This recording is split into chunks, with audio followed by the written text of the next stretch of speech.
Trending sa ngayon ang batikang singer-songwriter na si Ogie Alcacid ilang oras matapos ma-post ang screenshot na makikita kung paano siya okrayin ng co-host na si Vice Ganda.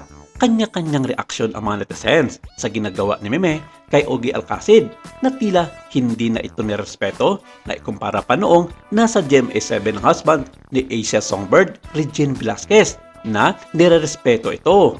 Caption ni ex-user Alt Kamuning sa mga screenshots na pinost niyang eksena sa Showtime kung saan nagkukwento si Ogie pero inokray siya ni Vice Ganda.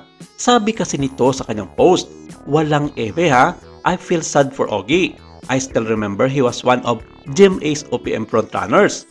He was also a respected comedian like Michael B. Kakasad lang, choice naman niya lumipat but I just feel sad na ganyan treatment sa kanya ngayon. Nakapag-retire sana on a high note." Dagdag pa sa post, ito ha medyo napapansin ko na rin na ginagawang bentong ni Vice Ganda si Ogie Alcacid. Yung parang laughing stock. Nung nasa GMA si Ogie, he was a comedy veteran side by side with Michael B.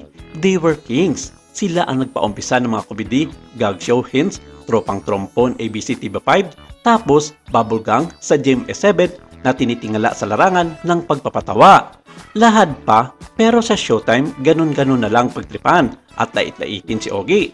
Even nga ang mga maraming netizens na hindi alam kung maaasar ba o gustong bugbugin ng mga ito si Vice Ganda. At ang tanong ng ilan sa mga ito ay kung napapanood kaya ni Regine yung mga pinanggagawa ni Vice kasi nga sobrang harsh na ng treatment ni Vice kay Ogie Alcacid.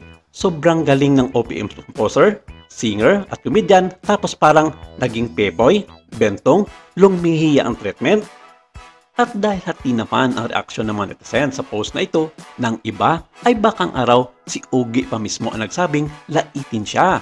Marami rin ang nagsabing part lang ito ng kanilang trabaho at alam nilang lahat ng mga host ang mga spells nito bago sila mag-live sa Showtime.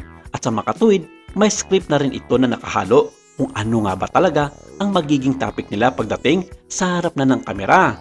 Saad ng isang netizen sa may account na Dakota, "Lol, di mo ba alam pangarap niya maging host sa Showtime? Matagal siyang naging judge. At kung short-timer ka, alam mo naman minsan si Ogie nag-utos sa kanila na okrayan siya at itulak siya. Wala kasi kayong alam." At ang sabi naman ni netizens, Alt Marianita Queen of all Queens, "Sana umalis na lang si Ogie Alcacid sa Showtime. Wala na siya need patunayan pa sa noon time na yan. Deserve niya ng ibang show or spotlight na frontrunner, siya hindi maging one of those na lang."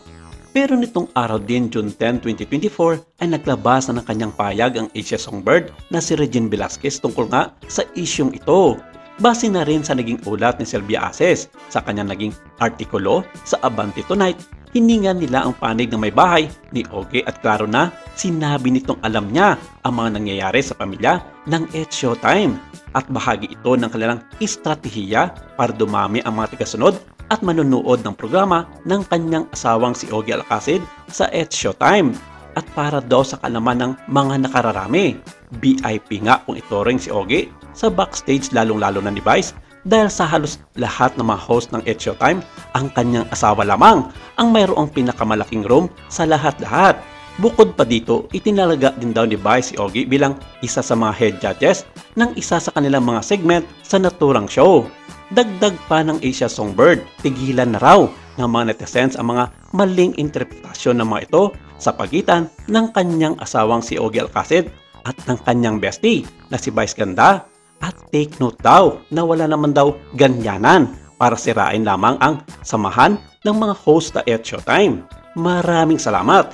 Ito lang muna ang ating update for today.